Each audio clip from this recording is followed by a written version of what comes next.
You ever have one of those things where, in memory, something's not exactly what you'd call good, and then you go back to it and you watch it or play it or whatever again, and it's great. Not just bad as you, or better than bad, I should say, as you presumed, but actually really good. That's how this episode was for me. I was actually asked on my Tumblr fairly recently. I have a Tumblr, by the way, which I just use as like a continuous Q&A sort of a thing. You don't even have to sign up if you want to ask questions on it. You can find it on my website, lorerunner.com. Plug, plug, plug. Um, I was asked recently if, when I go through a work and then with full analysis mode on, I really rip more out of the episode or the game or the book or whatever than I previously did. If I enjoy that, if that's something I really like, if that's something I really take on, and it's absolutely true. It doesn't actually happen that often, to be completely honest with you. Most of the time, when I turn on full analysis mode, I get some interesting thoughts. Sometimes I get some commentary on the creative process. Sometimes I think about things, with regards to what could have been. But very rarely, I'll look at a work and I'll say, that is just poetry in motion. And it's strange because this episode is that. This is also strange because I mentioned this episode just before I started watching it, or rewatching it for this rumination. And I was mentioning it to a friend, and his response was basically, oh, it's the dumb episode. And I'm like, and my own memory, I remembered it as being pretty dumb. And yet when I watch it, this episode is basically the inverse of The Good Shepherd. You remember that? It was 2 weeks ago, I want to say, when we talked about that one. It was actually today, by my perspective, but pretty sure it was 2 weeks ago for you. So, Good Shepherd, as I mentioned, had several of pieces of a good episode there, but it didn't really fully construct it. Comments I made, like the crisis being separate from things, the character focus not being tight enough, certain things getting in the way of the story, all that kind of thing, and artificial drama. I think it's telling that the crisis of this episode is resolved 10 minutes before the end of the episode. Think about that. It really helps to show that the crisis of the week, them being crashed on the planet, was not the main focus. However, it was integrally woven in to both plots. And there are two plots. It is an A plot and a B plot, but it's not standard. The A plot is, of course, B'Elanna down on the planet. And, well, it's not even that. It's the poet. It's the story of, I can't remember his name, the poet gentleman and all the poetry they're going through, his time, their society. We learn more about him and them than any real focus is put on B'Elanna herself. And so it uses, this is why I says this is such a smart script. It uses the science fiction element as a medium to propel forward the actual point. It is a little blunt, and the idea that a poem can stop a war is frankly ridiculous, and that's the cynic in me talking, I'll go ahead and say it. But it is worth noting that that's happened before in real life. Maybe not quite literally like this, but the idea of, did I say a poem? I meant a play, sorry. The idea of creative art ceasing and desisting a violent interaction is something that's happened in real life. More than once.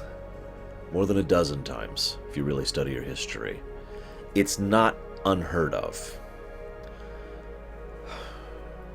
So, even though it's blunt, it uses, like, the whole B'Elanna thing. There's a Sci-Fi Debris has this famous quote, or infamous quote, or maybe none of you have ever heard of it, where he says that there's only certain types of B'Elanna episodes: being angry at something, fixing something, or screwing something.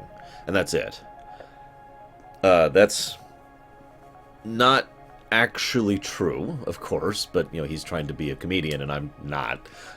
I'm trying to be an analyst, in my own boring way. So, this is a good example, though, of utilizing the B'Elanna Torres character, as she's been presented so far, in a creative way.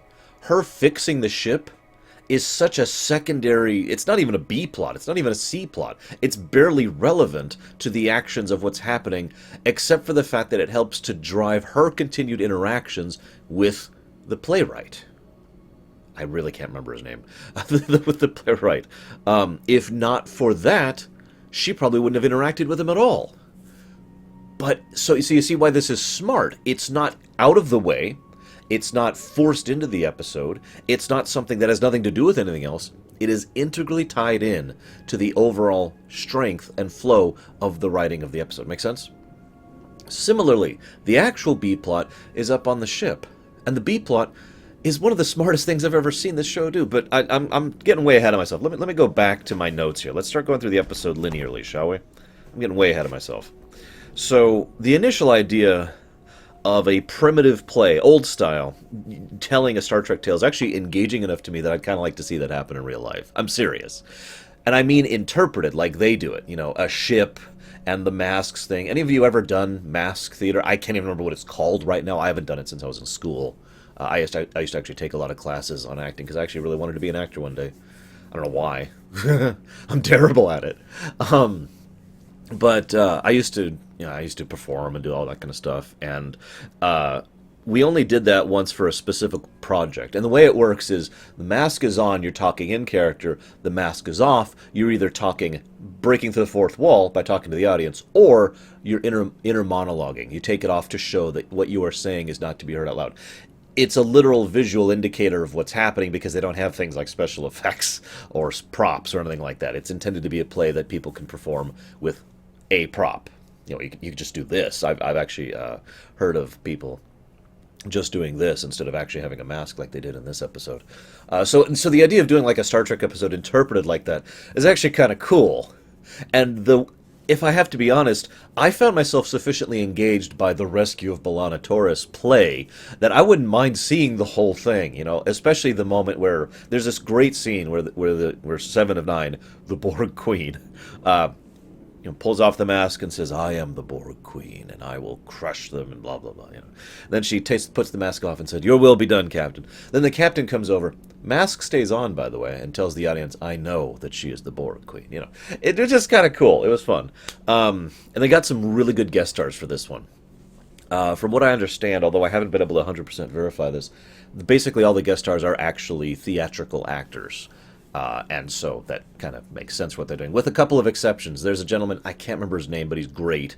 He's a regular character over on Stargate as well. He was in this. And, of course, the Klingon ambassador was in this. A few other guest stars like that. It was good stuff. The next thing I want to notice is the fact that the rich demanding of entertainment and demanding that it happens on their time scale to their wishes in the way they want it. Now, I don't want to throw around the word entitled, because I hate the word entitlement. I try to use it very specifically and very sparingly. Probably because so many people throw that word around like it's the latest thing. Mass Effect 3. But I do want to say that is a very common attitude, especially in that kind of a society, where the rich and the wealthy and the strong sit on top of everyone else and are so accustomed to it that they assume that things that can't be quantified, like creativity, can therefore bend knee to them just like everything else does. And after all, from their perspective, if you don't entertain them, they'll just remove your patronage and find someone who can. And there are plenty of people looking to fill that hole. It's messed up. It's also a little bit horrible because he says it flat out. There's no, like I said, the one thing that's not subtle in this whole episode is the whole feudal Japan situation they've got going on, at feudal China as well, if I'm not mistaken in my history. I don't know Chinese history that well, so forgive me. Or maybe I'm just thinking of feudal China. God, I'm an idiot. Point being, the local lords who run things with regards to their city and basically just bicker and fight. You know, the idea of regular warfare. You know, not an all-out war, not like we usually consider it today. There's no world war here. But regular conflict, sending out people for skirmishing. You remember when skirmishing was kind of a thing that you just kind of did regularly? It was like a part-time job kind of a deal. No, of course you don't, because you haven't been alive in that era, neither have I, unless I'm actually a Time Lord, in which case, don't tell anyone, okay? But if you could imagine what that kind of lifestyle is like for a moment, that's the picture we get of these people. And that's probably not going to be solved by a play. But it could be. And that's the interesting thing. They don't answer whether it is or not. They don't show the patron's reaction. I mean, though that's not true. They show his reaction constantly and how he's taking in the play and how he's enthralled by it. Good acting on behalf of the patron, by the way. He actually does, the autarch. He does several things where he's like, very subtle notices, very subtle facial things. He does some good acting on that. But it is in keeping with the Star Trek ideal, isn't it? The ideal of the fact that you could reach out a hand to someone, even knowing that they are a current enemy, even with that hope that you could forge a bond in the future. I mean, Star Trek itself has kind of pulled that ideal into full circle with the Klingons and the Federation. I know a lot of you out there are aware of the full significance of that, but for those of you who aren't really a big fan of Star Trek, put it like this. Imagine if, in real-life history, the Soviet Union and the United States of America put aside all those differences and bonded together in an alliance that lasted decades. Now, obviously, that did not happen in real life, because the Soviet Union collapsed like a flat in a cupboard. But imagine if that had happened. That's how incredible it is what happened between the Federation and the Klingons. And don't get into a discussion of who's who. Let's not go into that. So let's go forward to some other things this episode does very smartly. In the teaser, he's got a knife out and he's approaching B'Elanna, and we get a clear shot of the fact that she's got cuts on her arm. And then she goes up, she's like, "What are you doing to me? Oh God, release me." So from the teaser, we're like, oh my God, this man has kidnapped her and is hurting her and is torturing her to get information from her for his plays. This is horrible. No, he's just an idiot. I shouldn't say idiot, that's actually not true. He is an ignorant, releasing heat from your veins. We've done that in real life, rewinding time a little bit. That being said, there's one thing this episode does that's really, really dumb. It's something that I could see happening, and I really hate to nitpick it like this, but I want you to picture the scenario, okay?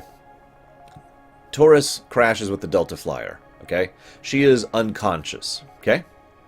So far, you're probably with me. I mean, that kind of a crash and no seatbelts, yeah, she's probably in a bad way.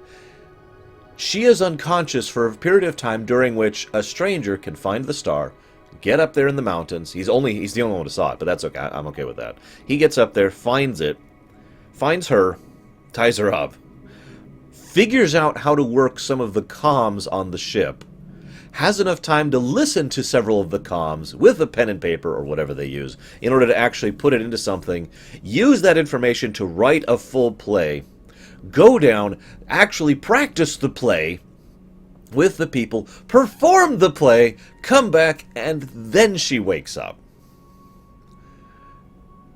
That is a little bit much, if I'm honest. It would have been a lot smoother if you, instead of B'Elanna being like, "What are you doing?" have her have woken up several times, kind of a thing. But then that would have not led into the rest of the episode smoothly. So I'm willing to forgive it. Again, it is kind of a nit, and it could happen. It's just, really? That's the first thing that occurred to me. While we're on nitpicking, I just want to get out one other nitpick, really quick. Something I always had tremendous problems with, back when I was actually enacting, was a word called projecting. I'm sure some of you know what I'm talking about. But for those of you who don't, when you're in a theater, you'd be surprised how the acoustics work when you're actually in there. The volume I'm talking at right now, some people could probably hear me in the front row, maybe some in the middle. But I'm not projecting right now because I don't want to blow out your eardrums. There's a mic like 10 inches in front of my face. But when you're talking to people who are 50 feet that way, you need to project.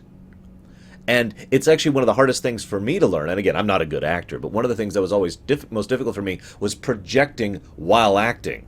Because there's a difference between projecting and yelling. Why am I bringing this up? Because in the episode, they talk in kind of a quiet, personal tone, kind of like this, as if they were speaking to someone a few feet from them. And there's no way in hell the people in the back row heard that. The people in the front row might not have even heard that. That's it. That's all the nitpicks. I was a little bit surprised about B'Elanna's reaction to the gentleman, to the playwright, because while he has hurt her, he has not done so out of malice, and he is basically wanting to trade with her. Now, in the interest of total neutrality, yes, he is trying to trade from a position of strength. However, it's pretty apparent that he is doing so because he is, in fact, in the weaker position. So her threatening him and trying to shoot him as he leaves is not what I would consider an amicable situation. It's actually probably lucky for her. In fact, it is absolutely lucky for her, because he's the one who got her to the dilithium, that he decided to come back despite her shooting, well, threatening to shoot him, and, with the phaser and all that. And, yeah, that's a little bit terrifying. Now, I know what you're going to say. What about the Prime Directive? Two things. Well, three. First of all, I'm not a big fan of the Prime Directive. I'm not. I'm a fan of morality.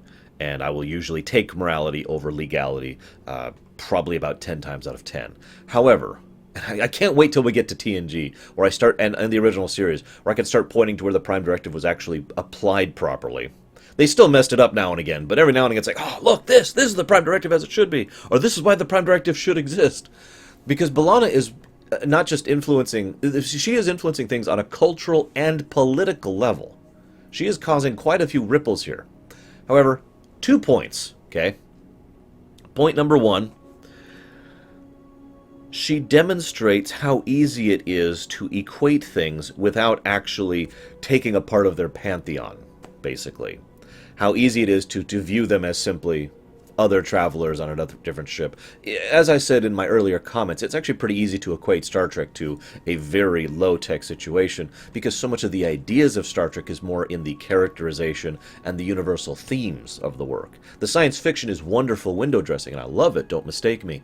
But if Star Trek was a setting set in, medieval times, Game of Thrones style, it'd still be Star Trek. It would be like Water Trek or something, but, it would still be the same show. It would still be recognizable. So you can equate that down fairly easily. But I know what you're saying. She's still contaminating. All right, point 2, and I bothered to look this up. Regulation 3, paragraph 12. Any and all instances being... Shoot, I forgot the quote now. I didn't remember the quote, but I looked up the regulation. It's Regulation 3, paragraph 12. Any and all actions needed to take to ensure the survival of the crew at the judgment of the captain are considered acceptable. This is something that came up in the original series as well, actually. And I believe it came up in TNG at least once. In other words, obviously we don't want to influence alien cultures, but the Prime Directive is there so we don't move over and pull some, I can't think of the president's name all of a sudden. I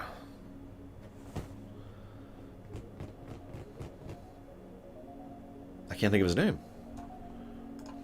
Hang on just a second. This is so embarrassing. Truman! The Prime Directive is there to try and prevent Truman-style policies from happening. Proxy wars and manipulating lesser cultures and trying to influence other individuals to be kind of a barrier between you and the enemy. By the way, this is funny because the original series did this several times with primitive races. At least twice that I can think of right off the top of my head, where the Klingons and the humans were both kind of vying for a race. Anyways, but the point here being, the Prime Directive is there to prevent the big old Federation from walking over and playing God. It is not there to say, well, I'm crash landed on this alien planet, guess I'll just phaser myself because I can't influence the local populace. Just my take on it.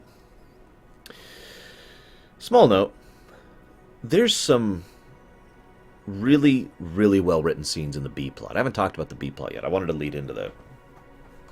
The B-plot is probably the best presentation I've seen in Voyager of the concept of family. It's very smartly written, very smartly directed. The first scene we see on Voyager is Janeway standing, morose, saying, dismissed. That's the end of the briefing. Too many other episodes of Voyager, and TV in the general at the time, would treat you like an idiot, basically. It would actually have the whole... It would cut to them, and they would say a stardate, we're looking for B'Elanna Torres, which is information we already know. It would have the whole briefing listing information we already know. There's no need for that. That is padding. That is literally the definition of padding. It's unintelligible, it's unintelligent, badly written drivel that's designed to make the episode longer, and nothing else. Instead, all that fat is chopped out.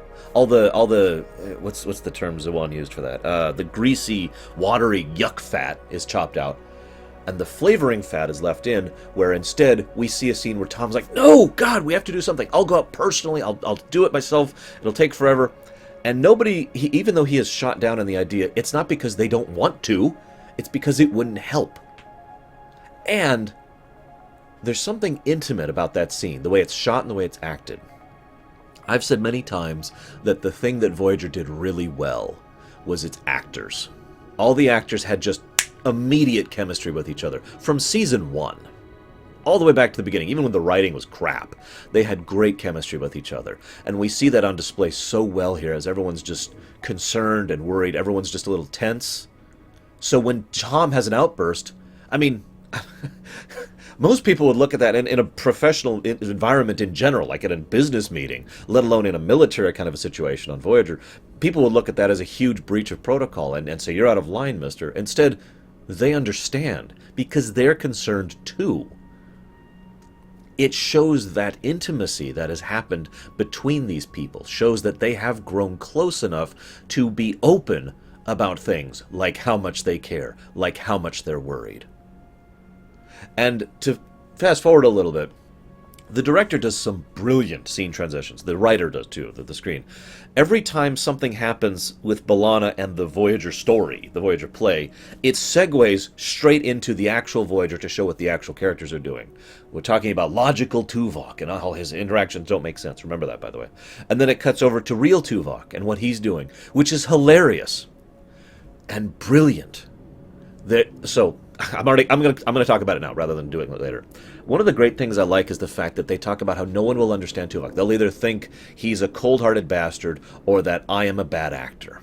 And the guy says, no, you have to insist. There's more going on under the surface there. You have to get that subtlety across. Which is probably the best presentation of Vulcan I've seen in Voyager in general. Or the best description, excuse me, not the best presentation. Because that is Vulcan in a nutshell. Remember, Vulcans have emotions. They just keep them under control.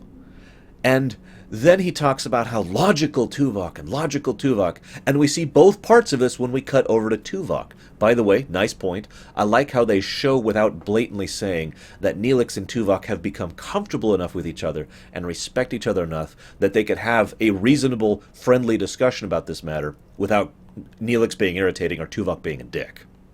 I like that. So what do we see Tuvok doing? We see Tuvok being someone who is amply demonstrating that he does care, that he actively wants to get B'Elanna and Harry back, that he has been up for 10 days sorting through sensor readings. You imagine how freaking boring that's got to be, manually sifting through that kind of crap, just to find anything, any blip, anything that might have been a distress call, anything that might have been a signal. Because he is demonstrating his caring even while he tries to keep the exterior on, and yet the other part of its brilliance is the fact that Tuvok is acting illogically. It is not logical to deprive yourself of sleep like that because, and Neelix himself says it, you will be at a point of non-optimal performance. It is logical to just go get some rest, get back up, start fresh the next day. We know that, and we're humans. Of course Tuvok knows that. And this is why these 2 points tie in together, because he is pushing himself because he cares. Whether he says it or not, he is acting it. We cut back to the planet, and we see this kissy lovey-dovey scene between the Captain Janeway and the Commander Chakotay. By the way, fun little fact, even aliens ship Janeway and Chakotay. But then we cut to the real Janeway and Chakotay. Once again, we see that tight family connection there. She looks at him and she immediately said, she knows him well enough. You'd be smiling if you had good news. What do you got? And she's sitting there browsing the panel, looking, trying to figure out something. Chakotay has been on the line with every alien in the sector, trying to figure out something. He comes in, he gives him the news. The scene is quiet, it's somber. These two people are not people who have grown romantically attached to each other. But these are two people who know each other very well, who are family. And who are concerned because one of their family is lost. Two of their family is lost. And, I meant one of their family units. I'm not trying to say Harry doesn't exist. Harry's awesome. Actually, he's very awesome in this episode. He's quite literally the one who saves the day. By the way, fun fact, if you pay attention, all the tropes that the playwright mentions are actually present in this episode. Also a little bit of cleverness. And Harry Gibb does end up actually saving the day. Good job, Harry. That's some hella dedication. I don't have much else to say. His performance in this is pretty awesome, but the way he actually bothered to trek that far and that long on the blind hope that he might find B'Elanna, that is damned awesome, and I just don't have anything else to say about that. That's Starfleet training right there. Holy hell. Or I should say Starfleet at its finest. And so, yeah, so the scenes keep transitioning back and forth between the people on the planet and the people on the show, and how, or the people on the show, the people on the ship, and demonstrating the B plot of them caring about their family, of the connections between them, and how much they are desperately trying to search for them, is so underplayed and subtle, and that's part of why it's so effective, I think. Because that's not really a plot in the strictest sense of the word. I'm kind of stretching the definition. It's all about character building. It's all about showing rather than telling. It's very smart, well acted, well written, well directed. It's brilliant. And then hang on, let me check to make sure. I think I just have one more thing to talk about.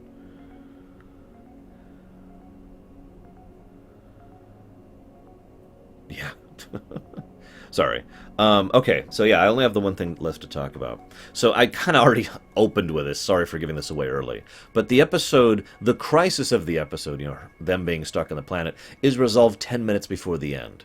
Because again, that's not the point of the episode. The point of the episode is the character piece. The point of the episode is this new culture. The point of the people is to try and showcase themes and ideas. This episode is basically a play. I'm sure you've noticed that. And I'm not talking about the play within the play. I'm talking about the structure of the episode is basically a play. The idea of B'Elanna wanting to end things in a certain way is very nice. The fact that they even use a meta thing. Oh my god, she's an Eternal.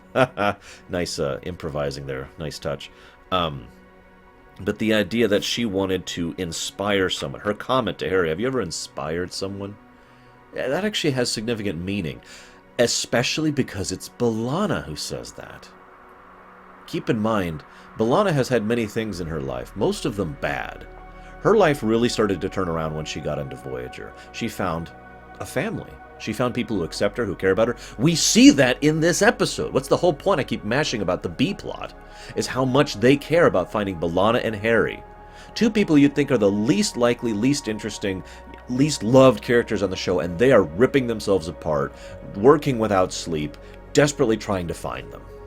Because they're a part of the family. Really showing how much those two people matter to the rest of the crew. Then this is great, it's B'Elanna and Harry. Remember, those two hit it off rather early on. I was actually always sad that they never got more interactions together, because their friendship seemed so natural and just clicked perfectly that there really should have been more Harry and B'Elanna scenes throughout the series. There's only been a few, and yet every time the two of them are together, there's an amazing natural chemistry and friendship that's just bam, right there. And I love it.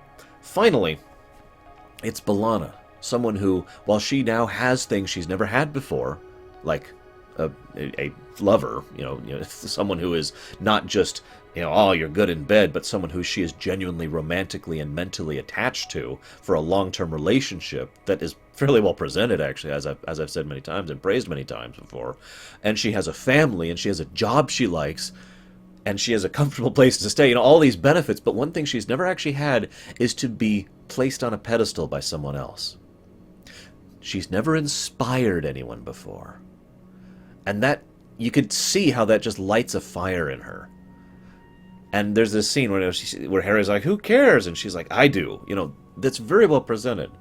I want to make one quick aside before I end this off, because that's all I've really got for you. Roxanne Dawson and the gentleman who plays the playwright, I don't know his name, forgive me, apparently hit it off pretty well in terms of, you know, interaction and friendship off camera. Because he, again, theatrical actor, was really nervous about performing, you know, on these 14-hour shoots in front of a camera with people yelling at you and cut and cameras, all that stuff. And she apparently was like the person that reached out to him, was like, look, it's okay, we'll work this out, you know, I'll walk you through it. And she really helped him to relax and unwind and be able to actually perform well in the episode. And I think she did a great job on that. So awesome episode. Muse has jumped up on my list so much. Like this is up in like the top 20 now, I think. I'm actually going to make a list at the end. It was requested. And if any of you are interested in that, please let me know. Like a rating of like the top 20 or top 30 or whatever episodes of Voyager. Just something for fun right at the end. But anyways, I'll see you guys next time.